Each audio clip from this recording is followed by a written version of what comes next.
I'm guessing that we're not here to talk about medicating the world, No, for ADHD. not at all.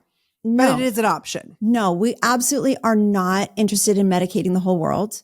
However, we do want to give medication to people who deserve it, to people who want it and are diagnosed.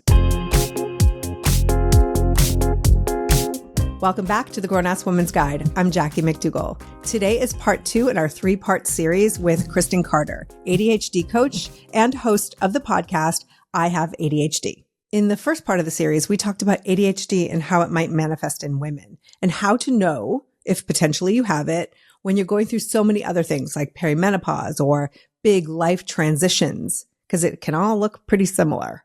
This time, we're talking treatment, medication, non-medication, therapy, coaching, and so many other things that we can do to help our brains.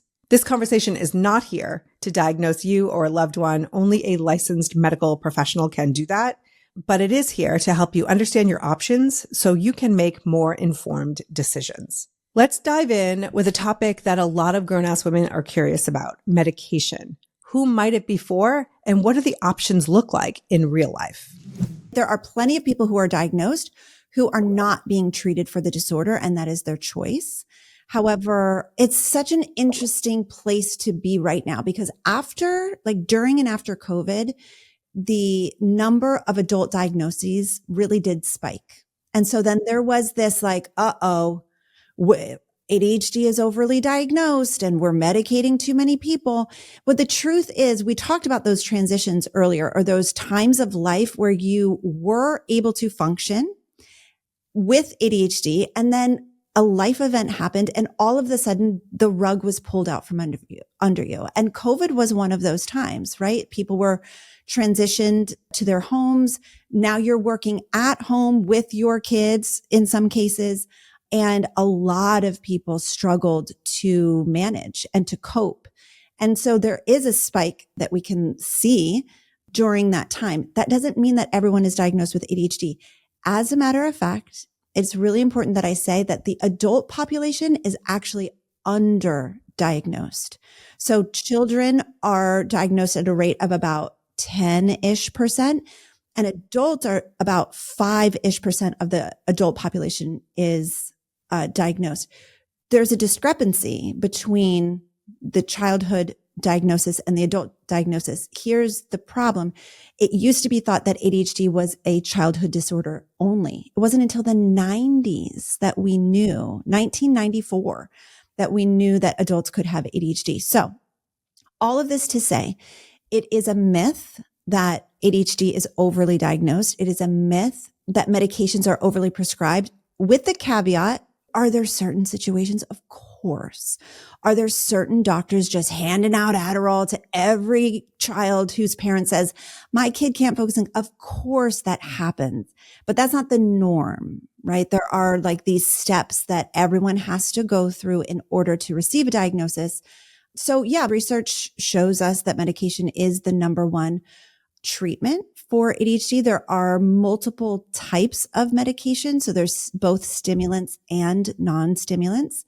And many of them have been around for decades and have been shown to be okay for long-term use. So all of that's great. For some people, it is life-changing. For some people, it is like putting on a pair of glasses and being able to see the world clearly for the first time. For some people, it's like finally being able to turn down the volume on the radio, or shall we say boombox, if you're a child of the 70s and 80s, the boombox that's been screaming at you for the last 3 decades, right? So that is a wonderful thing, but it should always make you feel better, not worse. If it changes your personality, if it turns you or your child into a zombie, that is never, ever what we're going for. We're looking for just leveling the playing field. So you're starting at the same starting line, hopefully, as your same age peers. That's all we're looking for. Yeah, for sure. I think there's probably equal parts women listening who have children with ADHD and those who might be like, maybe that's me. What are some other treatments outside of medication?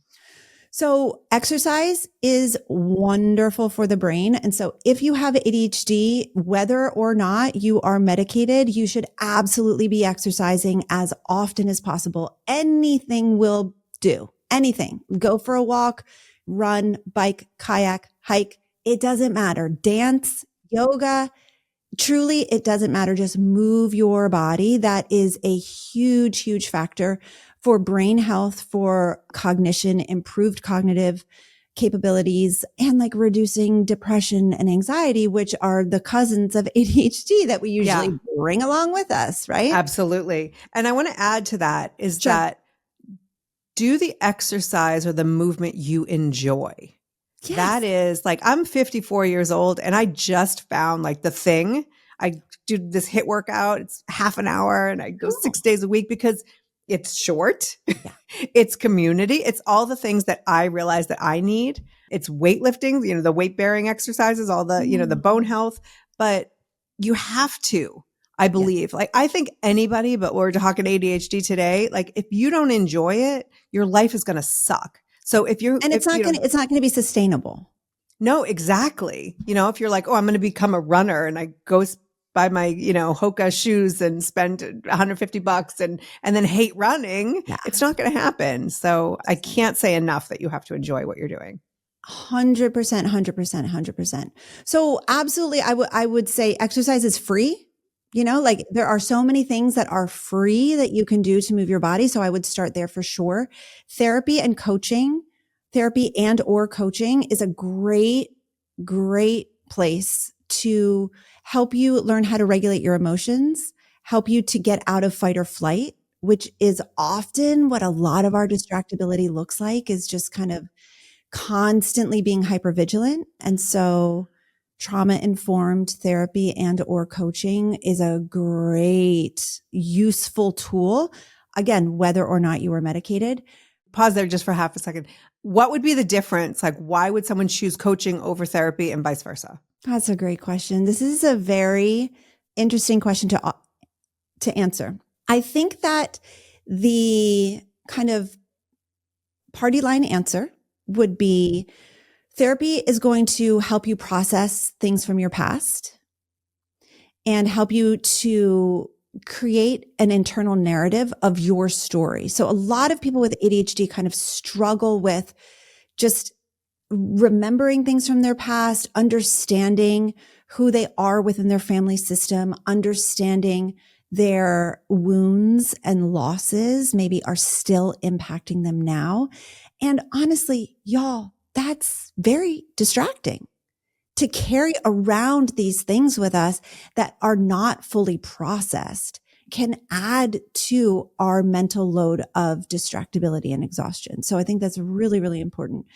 Therapy also, there's many modalities of therapy that you can engage with. So trauma-informed therapy could be like internal family systems or EMDR or somatic experiencing, like those types of things that are really going to look at the family system and your own body and how it is reacting, especially if you struggle with big emotions and rejection sensitivity. Get your butt into therapy. 100%. Coaching is great for, I want to set goals. I want to move from now into the future. So therapy, and again, there are going to be therapists that do that kind of thing, right? And so it's not really this clear cut, but a lot of times a therapeutic relationship is going to help you process the past. A coaching relationship is going to help you look toward the future. The thing is, though, it's real hard to look at the future if you're carrying around the ball and chain of the past. So a listener might go, well, I don't want to talk about the past. I want to create goals for the future. Let me just do that. Yeah. Well, you're still carrying around the ball and chain of your past. It's going to be really hard to create change for your future if you're still tethered to your past. So a lot of the work that I do with my own clients is like creating that future plan, but also acknowledging past hurts and kind of trying to reframe the past in a way that's really helpful. Yeah, I love that. And what kind of questions would someone ask a potential therapist or coach to make sure that they are informed when it comes to ADHD? So what's really interesting is that a lot of people will want to work with a therapist who either has ADHD or understands ADHD. And I get that. But it is really hard to find a good therapist, first of all. And then it's really hard to find a good therapist who also understands ADHD. So what I have told my people is, hey, just find a good therapist, someone who is trauma informed. That means that they're probably understanding one of the modalities that I already listed. EMDR, somatic experiencing, IFS, dialectical behavioral therapy can sometimes be trauma informed. And find someone who's going to help you process your past, process your story, help you to establish healthy relationships, help you to make peace with all of the hurts that you've been going through. And so maybe you want to ask questions specific to your past, like, do you have experience with healing from sexual abuse? Or do you have experience with narcissistic parents? Or those are the types of things that I would want from my therapist. A coach. Now you want to make sure if you're working with a coach that your coach understands ADHD through and through. So that might look like having a certification from an ADHD coaching body, or that they just know what they're talking about. So look at their stuff, listen to their podcasts, read their website. Do they sound like they get you? Are they able to list the symptoms clearly? Are they able to talk about ADHD in a way that doesn't feel shaming or blaming or judgmental? Do they create a picture for the future that feels hopeful? Or do they expect you to follow neurotypical rules for your coaching engagement? I mean, all That's of those, interesting. like with a coach, I would be very picky. And I personally, I wouldn't work with a coach who doesn't have ADHD. That's just me. There are ADHD coaches, certified ADHD coaches who do not have ADHD. I do not understand it. I will never understand it. I'm against it. I really am. So like, that's just me being, a little bit out there for you. So You be you, Kristen. I'm just being me. That's my opinion, that your therapist doesn't necessarily need to know about ADHD because we're working on processing past hurt, understanding your emotions, regulating, self-soothing, all of that. Whereas when you're looking at goal setting, accountability, and moving toward the future, working with an ADHD informed coach is going to be really, really important. What do you say to people who, like, you have to live in a neurotypical world, but how do you also accept and celebrate and integrate who you are into that world? This is the question of our lives, I think, as people with ADHD. And I think it really comes down to two things can be true at the same time. I can be living in a neurotypical world and there are expectations that everyone is just expected to meet.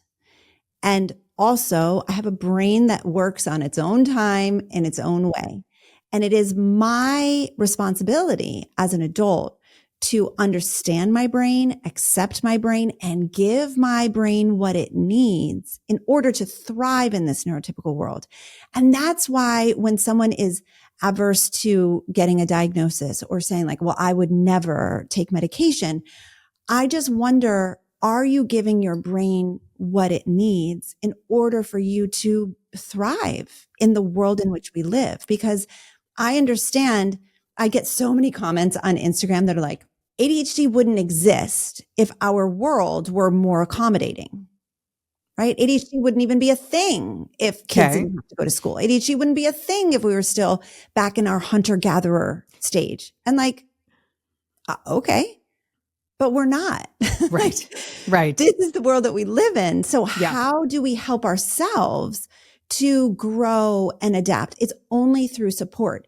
And I think that maybe our parents thought it would be through shame and through really strict rules and through guilt tripping and that kind of a thing. And we know a lot more now. So I think it's more through safety, compassion, and support. What can I give myself to be able to thrive in the world in which I live? So that means for me personally, I take medication. I'm really as rigid as I can be with exercise. I get as much sleep as possible. And for the people closest to me, like the people that I am paying especially like my therapist, my coach, they get me. I only pay and work with people who really understand me, who make me feel really seen and safe and heard. I'm never going to give someone my money if they're going to make me feel dismissed, invalidated, or shameful, right? And so making sure that I'm choosing care providers who are really, really supportive is just another way that I can support my brain enough so that I can show up in the big, scary neurotypical world. This is such an important reminder that treatments are not one size fits all. So get the support you need and make the decisions that work best for your life. If this episode helped you understand ADHD treatments a little bit more clearly, please hit like, subscribe, and turn on notifications. And if you know someone who would benefit from this conversation, please share it with her. It could make all the difference in the world. Up next, in our final episode of the 3-part series, I talked to Kristen about depression, anxiety, and ADHD, because the symptoms sometimes mirror each other. So how do we know the difference? I'm Jackie McDougall, and this is the Grown-Ass Woman's Guide. Until next time, remember, you are a grown-ass woman. Act accordingly.